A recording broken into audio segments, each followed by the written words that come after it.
Here's how you set up Python in VS Code.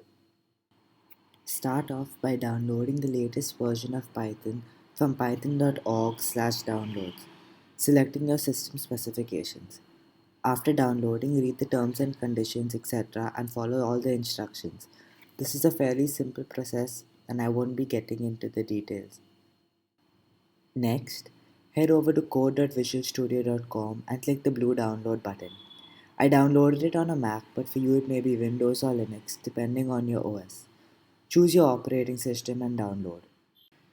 Assuming you have followed the previous two steps and downloaded Python and VS Code successfully by following the instructions, you can then proceed to the final few steps.